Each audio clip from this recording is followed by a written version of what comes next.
Good morning and welcome to Rising. We have a fantastic, fun-filled Friday show for you today. Our usual Friday co-host, Amber Duke, is off doing more fun things than working today, so I am glad to be joined by Dan Joseph. Good to have you with us, Dan. Thank you. Very nice to be here. This is going to be fun. Absolutely. Looking forward to it. Plenty to talk about. Now, what's on your notebook for today? So, my notes today, Dan, are full of praise for a Conservative. A real one, not a fake one, who has shown the courage to stand up to Team Trump. I'm talking, of course, about Danielle Sassoon.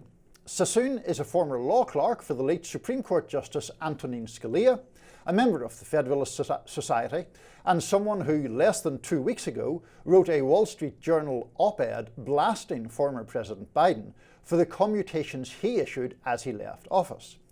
She was also, until yesterday, the top federal prosecutor in Manhattan, and she has resigned on principle.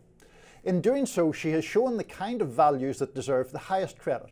And I'm talking about qualities like bravery and principle and integrity. Those are values that are in miserably short supply these days, especially in a conservative movement that has capitulated to Trump and his cult of personality. But Danielle Sassoon has stepped up by stepping down. She resigned rather than go along with the Trump administration's instructions to halt the prosecution of New York City Mayor Eric Adams.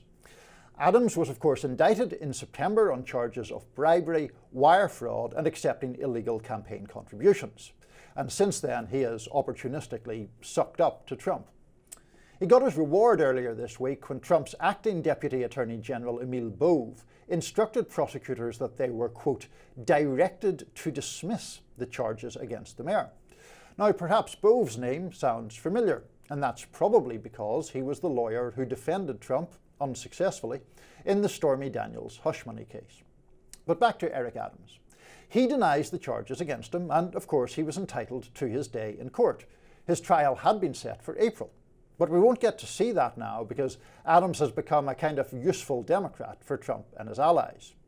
That's mostly because he echoes Trump's language about the justice system, contending that he, Adams, is being targeted for prosecution for political reasons. Now, if you read the indictment against him, any fair-minded person can see how specious that claim really is. Anyhow, Adams traipsed down to Mar-a-Lago days before Trump's inauguration for lunch with the incoming president. The mayor called the meeting productive and said, this is roughly 3 months before his trial, remember, that the two men had not discussed his case. Totally. On Monday, Adams reportedly told his top commissioners and officials not to criticize Trump. That was the same day Bove issued his directive for the case to be dropped. So we see where this is going. Anyway, back to Danielle Sassoon. She didn't want any part in this. In a letter to Attorney General Pam Bondi, she adamantly stood by the strength of the charges against Adams as, quote, supported by fact and law. But she went further. She in effect accused the Trump administration of making a corrupt bargain. You see, the charges against Adams won't be dismissed permanently. They will be dismissed without prejudice, which means they can be resurrected if the mayor does not play ball with the president. To Sassoon, the suggestion that Adams should be rewarded for so long, but only for so long, as he backs Trump up, was intolerable. Bove's preferred actions, she wrote, would set, quote, a breathtaking and dangerous precedent. It was, she added, tantamount to using the criminal process to control the behaviour of a political figure. Bove's response was furious, and Adams's lawyers have denied there was any quid pro quo. But when DOJ leaders took the Adams deal out of Manhattan's hands this week and transferred it to the Public Integrity section in Washington, there was more uproar. There, 5 people have reportedly resigned rather than bow down to Bove and, by extension, to Trump. It's a fast-moving story, and it stinks.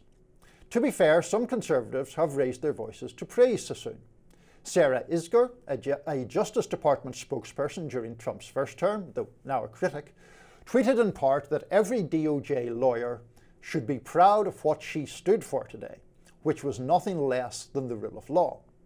Ed Whelan of the Conservative Ethics and Public Policy Centre praised Sassoon's courage and integrity. But in terms of elected officials, the support was all from Democrats, like Senator Amy Klobuchar, who praised Sassoon's refusal to, quote, do Trump's bidding. Or, as Congressman Eric Swalwell wrote on X, Danielle Sassoon properly told Donald Trump he's corrupt as F. In case you're wondering, this is what integrity looks like. And it is what integrity looks like. And it's a great shame that more Republicans won't admit it. Well, as a conservative, let me say that I do believe that she's a hero as well. And I think 20 years ago, maybe everybody would agree on that. But the fact of the matter is that Donald Trump is doing whatever he can to justify politicizing the Department of Justice. And this was always my greatest fear about a second Trump term.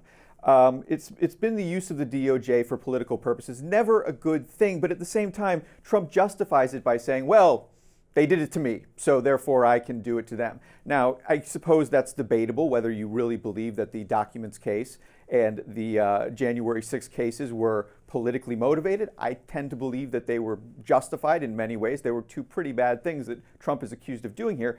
That being said, this risks starting a very vicious cycle. If Trump does this, then what's stopping the next Democratic president from doing this? What's stopping presidents down the line for the next 100 years or so from politicizing the Justice Department and using it as their own personal lawyer?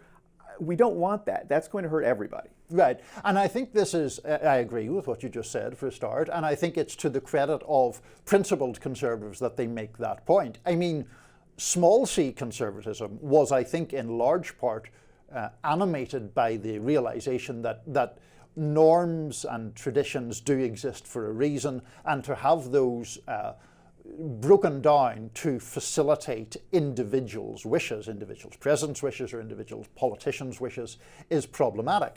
And I do think that it is very disturbing that more conservatives haven't stuck firm to that position and have instead made themselves, well, in my view, changed or abandoned their principles in order to make nice with Trump. It's a very difficult time, I would say, to be a conservative and be a principled conservative these days. Trump doesn't allow that. If you stray off the reservation even a little bit, he has the people who he controls on Twitter go after you. They can ruin your career if you're a politician. They can give you a primary. It's a very, very scary thing, and politicians are terrified to get on his bad side. I do hope, I'm trying to kind of figure out where this is going to go next. My suspicion is that Donald Trump is going to continue to do this if he gets away with it this time, and just do more and more of it. Use the DOJ as his personal lawyer to get rid of any problems that he may have, and take his allies, like it appears that Adams is now, and solve his problems for a payback. And the payback in this case would be, I want your help when it comes to immigration in New York City. Right, and my point, which I made in the piece there, is I think that one of the problems in the Adams case is the charges continue to hang over him, right? They have been, as it were, paused or halted, but could be reinstated. So if Adams wanders off from the preferred Trump line, then he's back in trouble, presumably. Yeah, and one of my other questions was, why not just give Adams a pardon? That would seem like it would be the easier way to do this. Maybe he's testing him out. Maybe he wants to see if he's actually going to do what Donald Trump wants him to do. But the whole thing is very, very upsetting. I think Robert F. Kennedy Sr. would be rolling over in his grave right now if he saw this. For sure, absolutely. Well, let us know what you think, but in the meantime, we have a lot more topics to talk about on Rising right after this. Stay with us.